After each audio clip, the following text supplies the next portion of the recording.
على سيد البشر حبيبنا وشفيعنا ومولانا محمد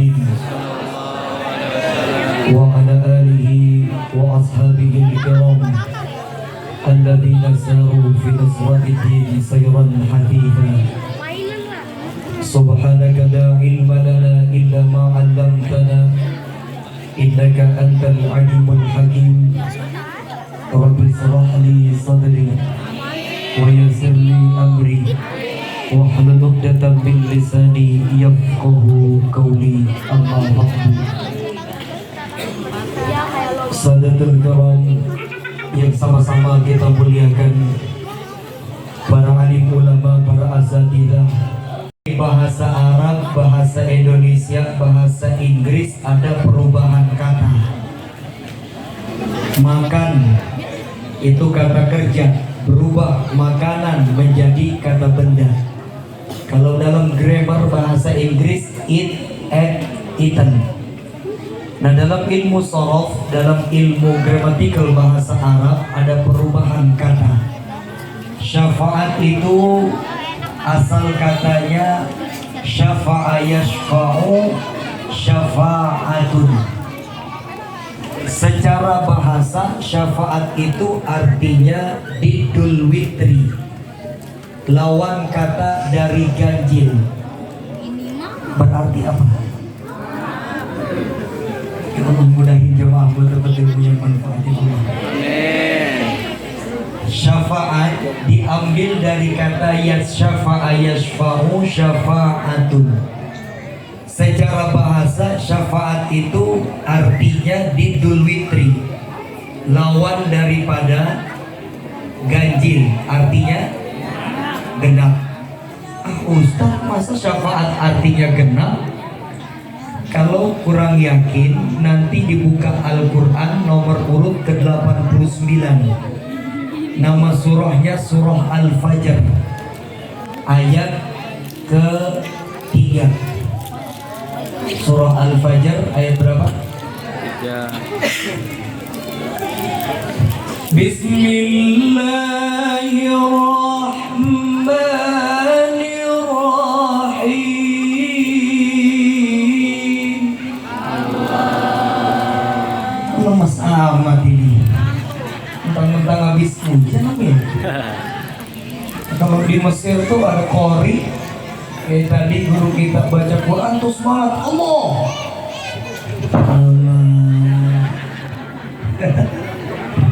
Coba saya pengen lihat kekompakannya nih jamaah Musholah Nurul Falah. Sama-sama ya, ikut tangan saya. Kalau tangan saya begini, sama-sama ucap kalimat Allah. Jangan berhenti dulu sebelum tangan saya turun. 1, 2, 3.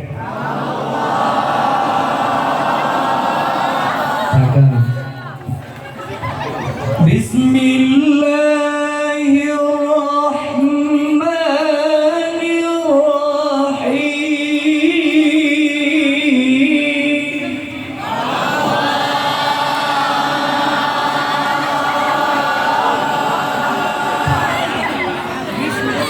Belakang diri.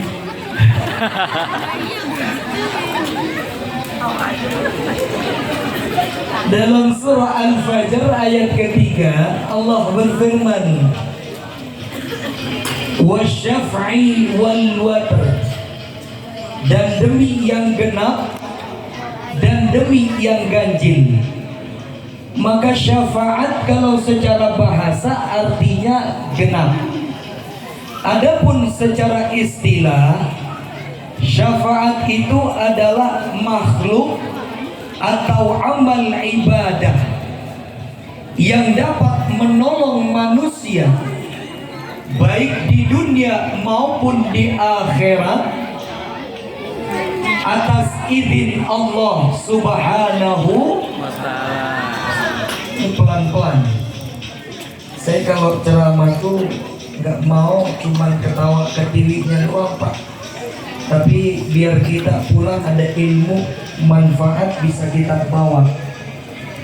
Syafaat secara istilah adalah makhluk atau amal ibadah yang menolong manusia baik di dunia maupun di akhirat atas izin Allah, maka sejatinya syafaat itu adalah hak prerogatif Allah. Maka salah satunya terdapat di dalam surah Al-Baqarah ayat 255. Allah Subhanahu wa ta'ala berfirman, yang biasa kita kenal dengan ayat kursi, man dzalladzi yashfa'u indahu, maka tidak ada yang bisa memberikan syafaat kecuali atas izin satu. Dua, syafaat dibagi menjadi dua, syafa'atun amatun, syafa'atun khasatun. Kalau yang gampang, ada syafaat umum, ada syafaat khusus.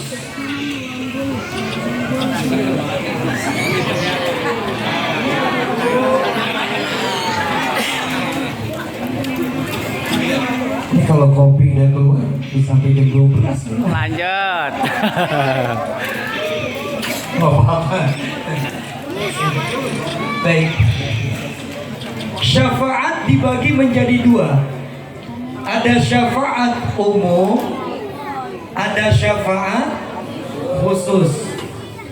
Syafaat umum ini bisa diberikan oleh setiap makhluk, tapi yang diizinkan Allah hanya dua makhluk.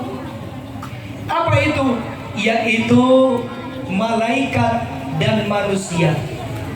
Hewan makhluk, tumbuhan makhluk, jin makhluk. Tapi syafaat umum hanya dua makhluk yang bisa memberikan.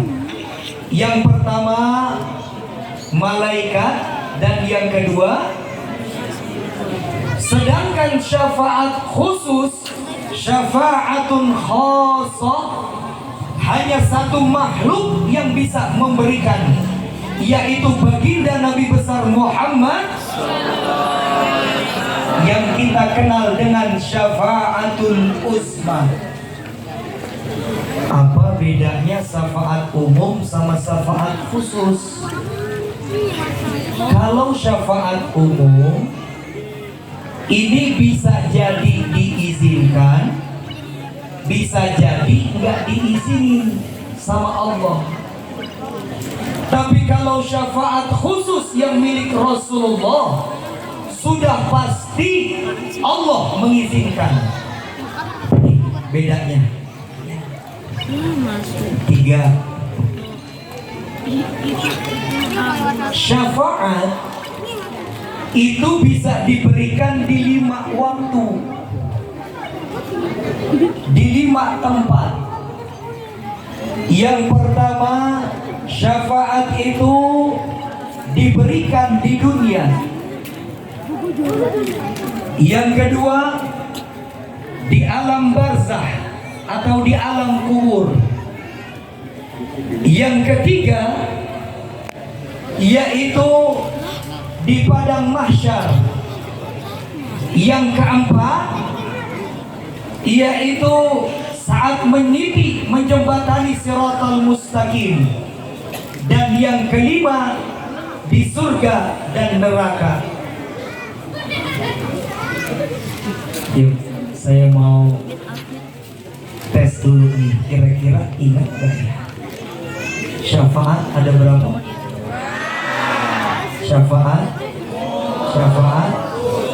Syafaat diberikan di 5 tempat. Pertama, di mana yang pertama?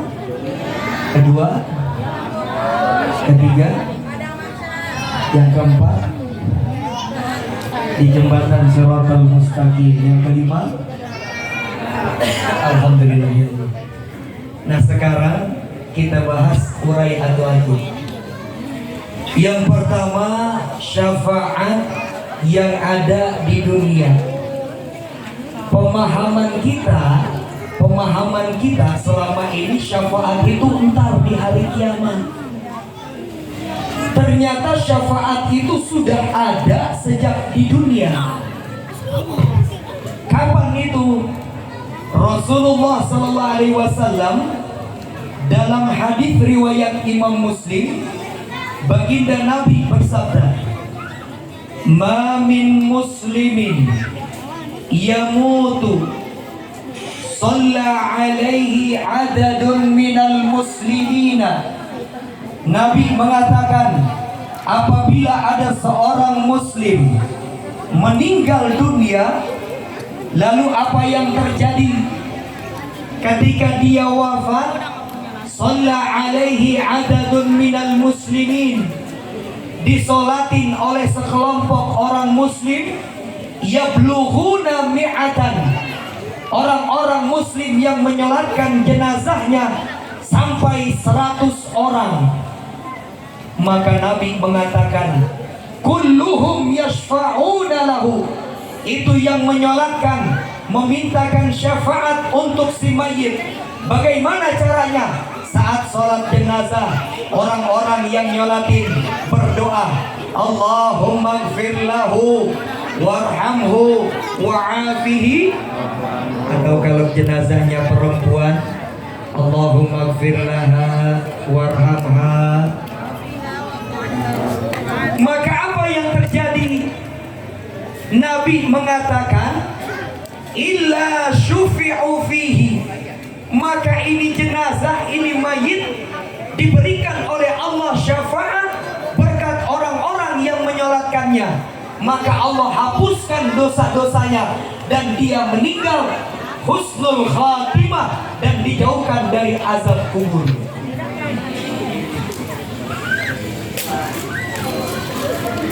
Saya tanya nih, itu jenazah ada di mana? Ada di mana? Dunia. Jenazah masih ada di dunia. Maka syafaat pertama kali ada kapan? Di dunia. Ketika kita meninggal dunia, disolatkan 100 orang atau lebih.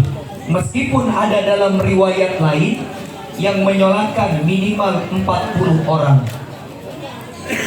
2011 ada seorang ulama dai sejuta umat, almarhum almaghfurlah Kiai Haji Zainuddin MZ, tinggal di Gandaria, Jakarta Selatan, Jalan Haji Aom.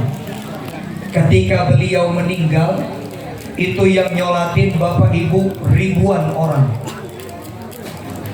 2013 dai muda Ustadz Jeffrey Al-Bukhari wafat di usia 40 tahunan, kecelakaan di Pondok Indah, meninggal malam Jumat, disolatkan hari Jumat di Masjid Istiqlal, yang nyolatin ribuan. Lalu nggak lama pimpinan Majelis Rasulullah SAW Al-Habib Munzir Al-Musawwa wafat, yang nyolatin ribuan. Buat saya, kalau ada ustaz, kiai, habib meninggal yang nyolatin banyak, itu biasa. Kenapa biasa? Maaf, punten, saya hari ini aja 4 tempat, dari Depok pagi lanjut Jakarta. Maka kalau ada ustadz, kiai, habib meninggal banyak yang nyolatin, biasa. Tapi kalau ada orang biasa disolatkan banyak orang, itu baru luar biasa. Tandanya orang itu ada hal istimewa dalam dirinya. Yang jadi masalah bukan yang nyolatin. Nggak usah dipikirin, Ustaz, kalau saya meninggal ada nggak ya sampai 100? Jangan dipikirin, masalahnya adalah di sini nih. Di mana? Bukan di hati, di diri kita. Lah kalau ada orang dari hari Senin sampai hari Jumat kerja, Sabtu Minggu libur, bermuamalah di rumah, menutup diri, nggak bermuamalah, nggak bersosial. Kalaupun libur, bukannya bergaul, malah justru dia ke pinggir empang, dia mancing. Kayak begitu.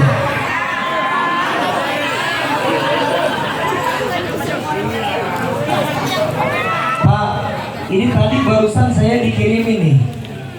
Ini berbarengan Ustadz acara maulidnya dengan pengajian forum RW. Lah kalau orang semasa hidupnya menutup diri, nggak mau bergaul, nggak mau bermuamalah, ada acara RT nggak pernah datang, ada acara lingkungan RW, ada pengajian RW, malas gitu doang, nggak mau datang.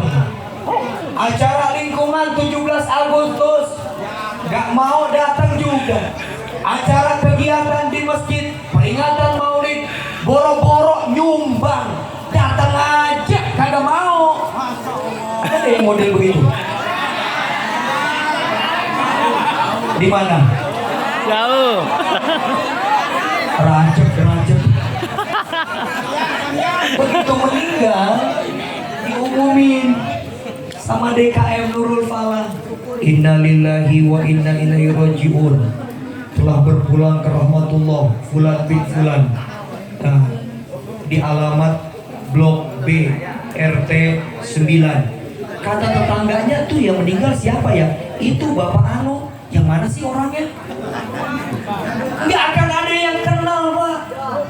Tapi kalau kita semasa hidup, kita bergaul, bersosialisasi, bermuamalah. Sabtu Minggu kita libur kerja, ada kuliah subuh kita datang, ada pengajian di masjid musola kita hadir, tetangga ada acara tahlilan kita ikut nimbrung, ada acara di RW RT 17 Agustus, terus bersih-bersih lingkungan dia ikut.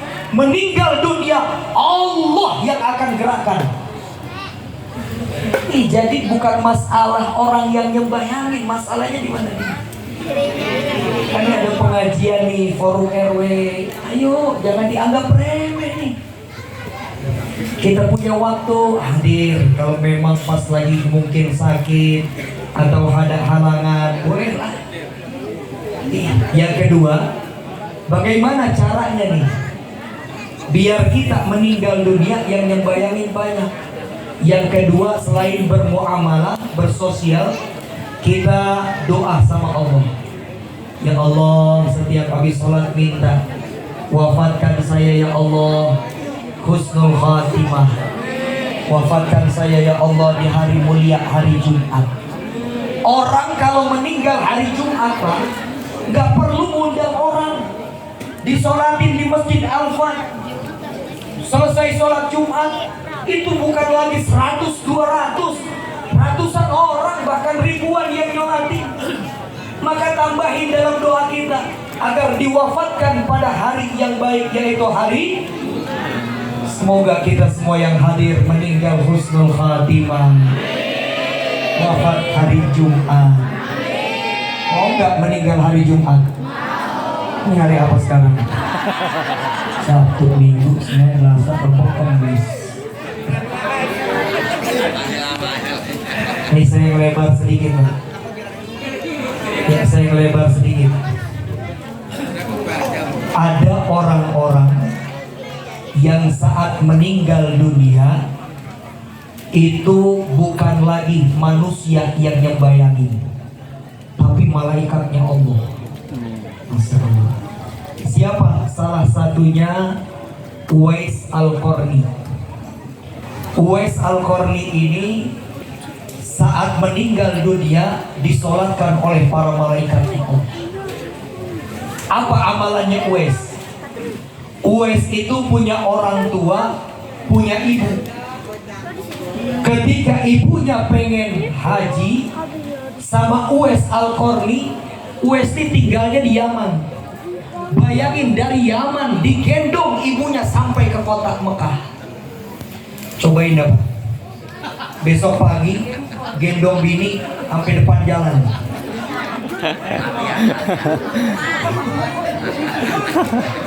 Berat ya. baik-baik nih, Bu, Ibu. Nih, ingat baik-baik nih. Baktinya seorang laki-laki meskipun udah menikah terhadap orang tuanya nggak hilang. Ingat. Maka laki-laki meskipun udah nikah, surganya tetap berada di bawah telapak kaki ibunya.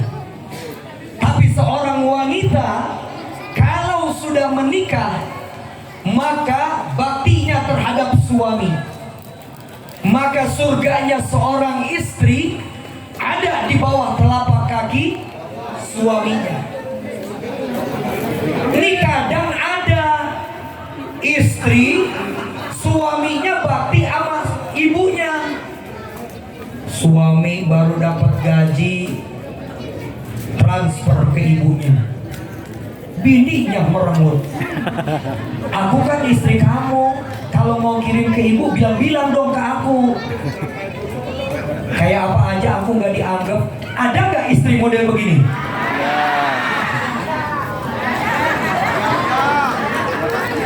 Masa sih ibu kamu aja yang dikasih duit, ibu aku juga dong. Ya ada model ibu-ibu perempuan model begini, Pak. Karena prinsip perempuan zaman sekarang, apa prinsipnya? Duit suami, duit gue, duit gue ya duit gue.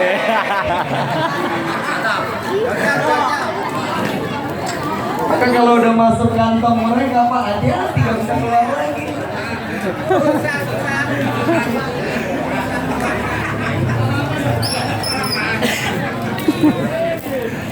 Nih.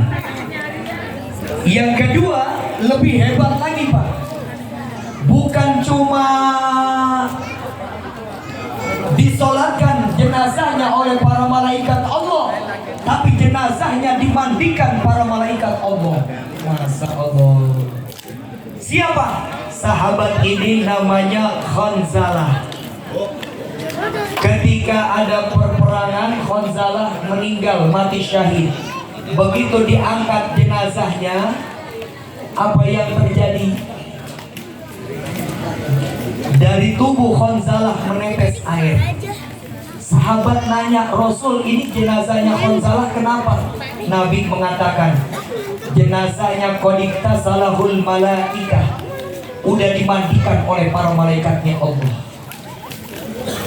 Sampai di Madinah, Nabi nanya ke istri Khanzalah, istri Khanzalah, ini kenapa suamimu meninggal di medan pertempuran mati syahid?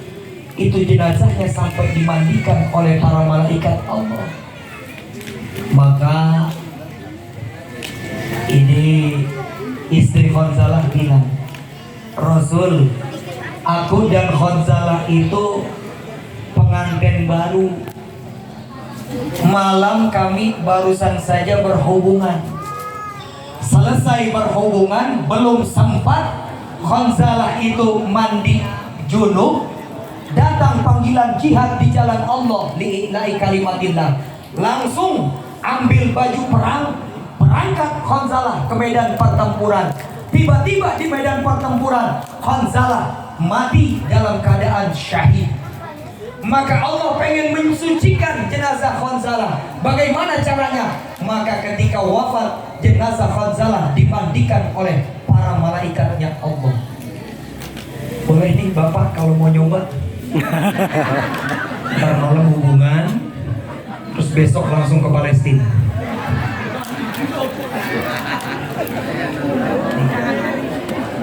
Saya ngelebar lagi sedikit. Saya punya jamaah. Gara-gara ada yang meninggal nih. Saya punya jamaah, Pak. Daerah BSD nanya begini, Ustaz, suami saya meninggal. Terus suami saya wafat. Boleh nggak Ustaz? Bulan depannya kata ibu ini saya nikah lagi. Nafsu. Boleh nggak sih seorang wanita, istri, kalau suaminya meninggal bulan depannya nikah lagi? Nanti dibuka Al-Quran surah Al-Baqarah ayat ke 234. Kalau orang laki apal tuh 234 di Al-Baqarah 234. Walladzina yutawaffawna minkum wa yadharuna azwaja, dan orang-orang yang meninggal dunia di antara kalian lalu meninggalkan istri-istri. Ini di sini di ayatnya istri-istri. Kenapa istri-istri? Kenapa lebih dari satu? Bukan lebih dari satu, karena di awalnya bentuknya jamak, waladina, dan orang-orang. Orang punya istri, orang meninggal ninggalin istri, orang meninggal ninggalin istri. Bukan istrinya banyak. Nanggung saya belain. Dan orang-orang yang meninggal dunia di antara kalian lalu meninggalkan istri-istri, yatarabbasna bi anfusihinna arba'ati ashhurin wa asyra, arba'ata ashhurin wa asra, maka hendaklah wanita itu, istrinya itu iddah selama 4 bulan 10 hari. Jadi kalau ada istri wafat suami, masa iddahnya berapa? Kalau di total hitung hari berarti 130. Kalau laki nggak ada, ini khusus perempuan.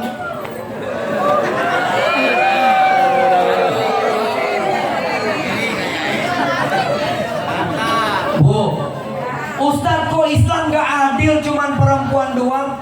Takutnya bercampur nasab sama suami lama hubungan.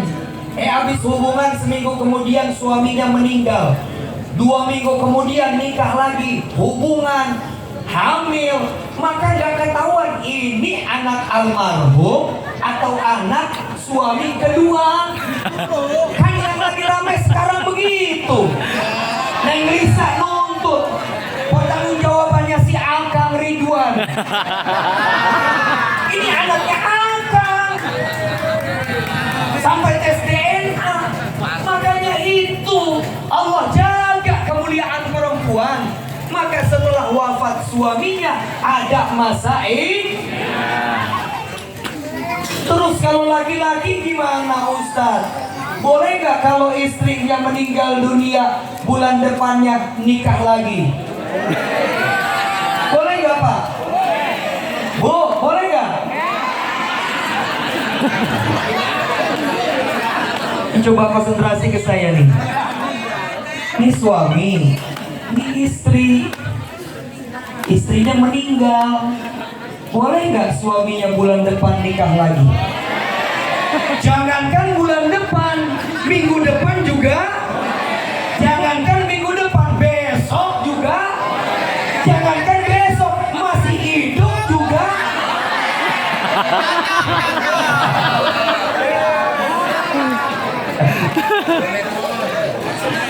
Ya Allah, ya Rabbi.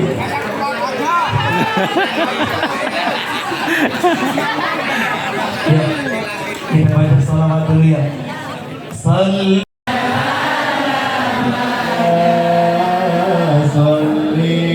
wa sallim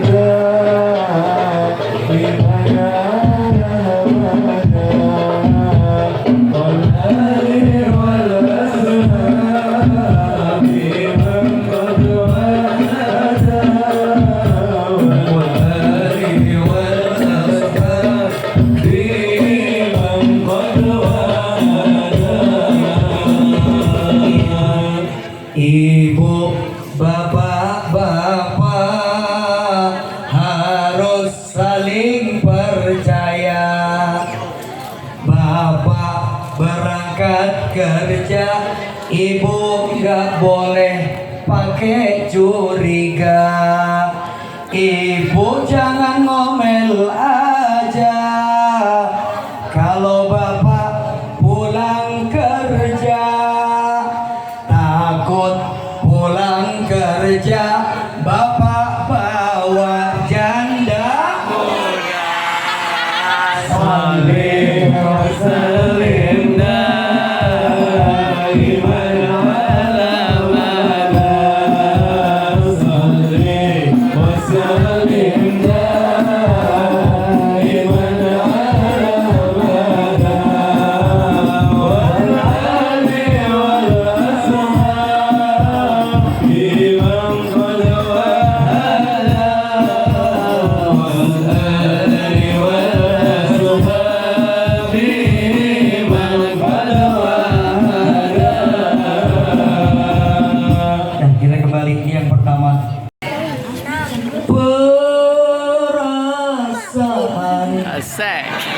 Ku berbakti untukmu,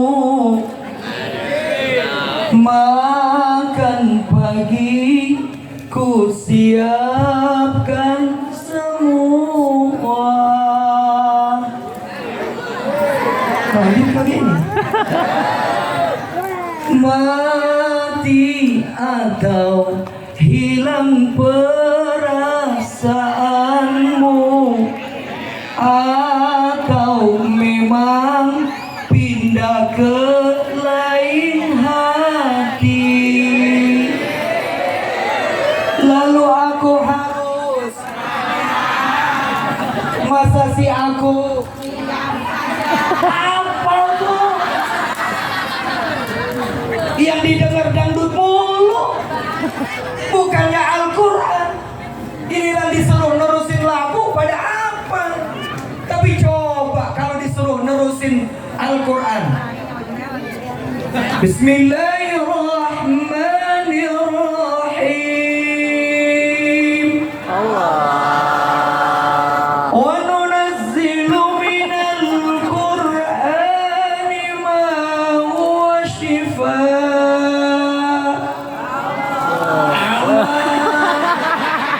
Terusin. Lihat dia dangdut. Beda sama bapak-bapak merajin ngajinya. Iya. Tomat. Disuruh nerusin mah bisa. Bismillahirrahmanirrahim. Qul a'udzu birabbil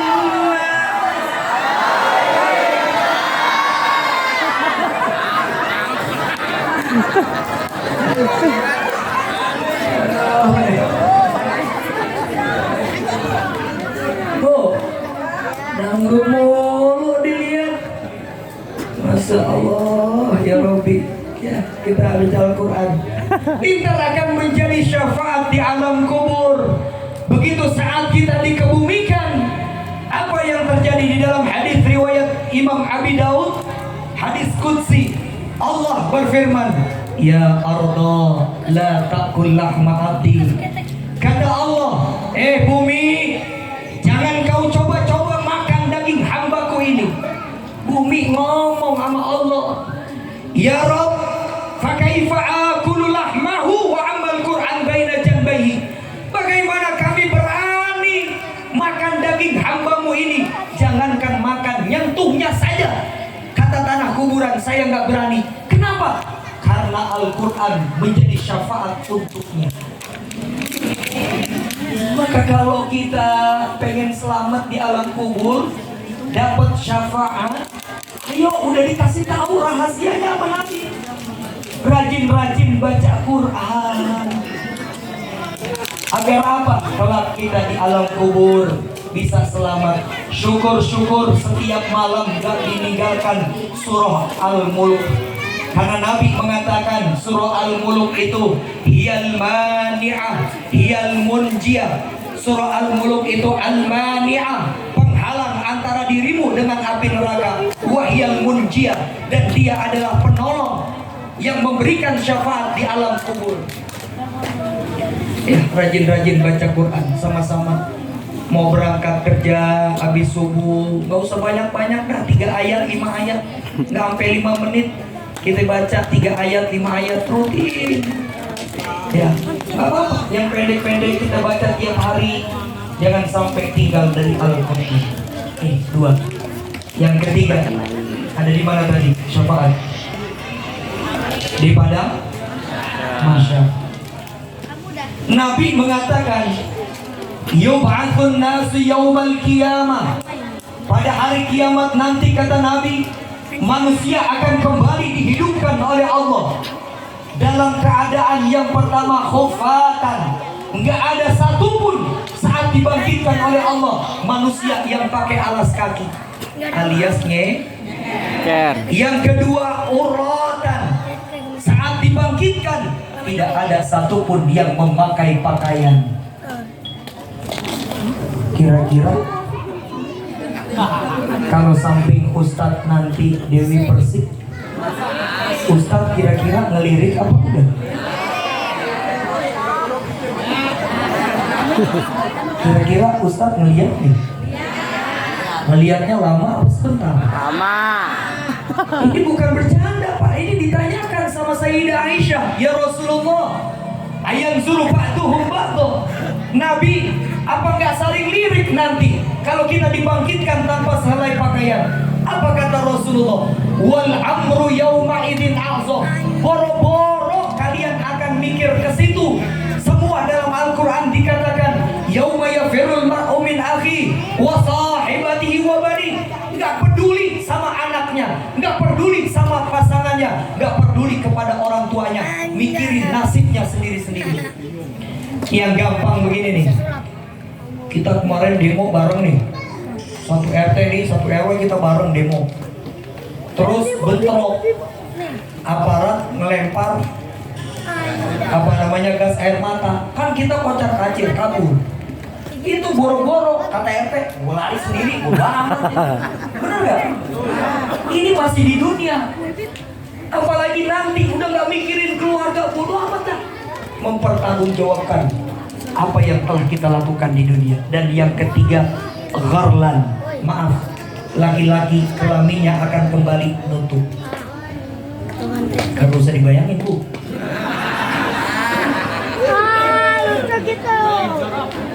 Setelah itu kata Nabi, yuhsyarun nas, manusia setelah udah dibangkitkan digiring semuanya kemana? Ke padang mahsyar. Ada 3 golongan manusia.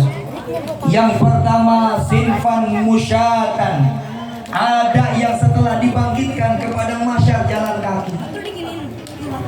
Ada golongan yang kedua wasinfan rukbanan, dia nggak jalan kaki tapi naik kendaraan.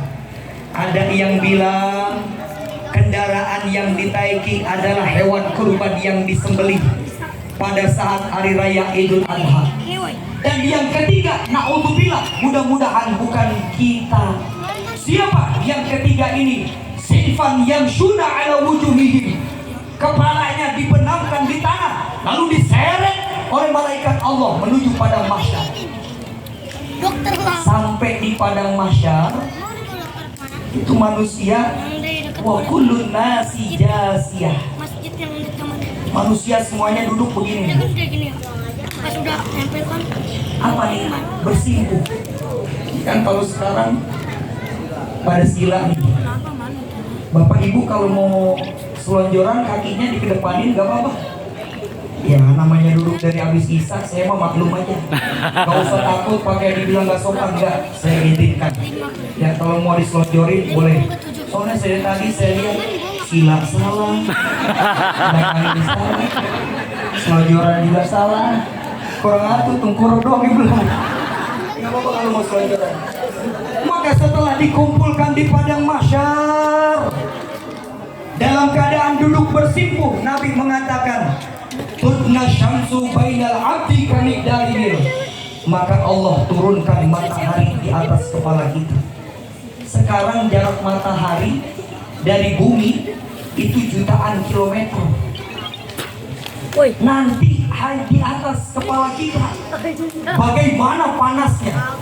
Ada orang yang tenggelam dengan air keringat. Tapi Nabi bilang di saat itu di padang mahsyar Bapak Ibu ada syafaat. Meskipun matahari tepat di atas kepala, dia nggak kepanasan. Siapa? Dalam hadis Nabi mengatakan sab'atun yudhilluhumullahu fi zillihi yauma la dhilla illa dhilluh. Ada 7 golongan manusia kata Nabi di yaumil kiamah, saat dikumpulkan manusia di padang mahsyar. Ini 7 golongan tidak akan merasakan kepanasan. Kenapa? Allah berikan naungan. Siapa 7 orang ini? Yang pertama, Al-Imamu Adil, pemimpin yang adil. Pemimpin yang adil kelak di yaumil kiamah dia tidak akan kepanasan, mendapatkan naungan dari Allah. Rasulullah, Masya Allah, manusia sempurna. Allahumma sholli ala sayyidina Muhammad. Banyak tuh. Nabi sebelum meninggal, Pak, Jibril datang ke rumahnya. Detik-detik sebelum Rasul wafat, Jibril datang. Lalu Rasul bilang begini, Jibril, Woi, labbaik ya Muhammad, engkau datang mau mencabut nyawaku. Betul, aku diperintahkan Allah untuk menyabut nyawamu, wahai Rasul. Tapi kalau kau tidak berkehendak ya Rasul, saya nggak jadi nyabut. Ini kan mantap, Pak. Orang mau meninggal pakai ditawarin dulu. Kita kira kalau kita antar malam didatangin Israel, ditawarin begitu, mau pulang sekarang apa bulan depan? Kira-kira jawabnya apa? Nah, kalau saya bakal nggak mau juga bulan depan. Tapi sebelum dicabut ruhnya, apa Rasulullah bilang? Jibril, beritakan dulu berita gembira kepadaku. Apa hak yang Allah berikan untukku? Maka Jibril mengatakan, ya Rasulullah, Inna Allah Ta'ala qad harrama al-jannata. Allah telah mengharamkan surga untuk para nabi dan rasul sebelum engkau ya Muhammad, kata Jibril, masuk ke dalam surga terlebih dahulu. Rasul ini kan nabi yang paling bontot, terakhir, tapi surga diberikan Allah tidak boleh dimasukin. Mulai dari Nabi Isa sampai Nabi Adam, nggak boleh ada yang masuk ke dalam surga sebelum kekasihku, kata Allah, Muhammad Rasulullah, masuk terlebih dahulu. Ini karena cuaca, ntar panas, ntar hujan, banyak yang pada sakit ya. Kita baca salawatnya, salawat tibil qulub. Mudah-mudahan keluarga, saudara, tetangga, jamaah, masyarakat kita yang sakit Allah angkat penyakitnya dan diberikan kesembuhan. Allahumma salli ala sayyidina Muhammadin tibbil qulubi wa dawaiha.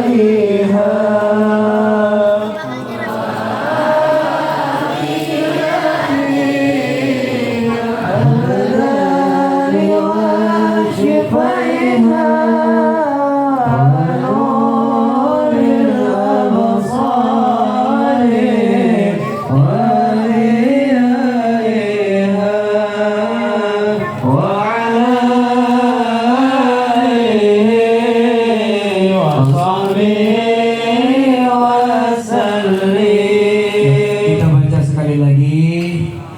Mudah-mudahan Allah berkahi kita semua dengan kesehatan. Angkat suaranya, kita baca sekali lagi. Allahumma salli ala sayyidina Muhammadin bil qulubi wa dawaiha wa afiyati abadani wa shifaiha wa nuril absari wa riyaiha wa ala alihi wa sahbihi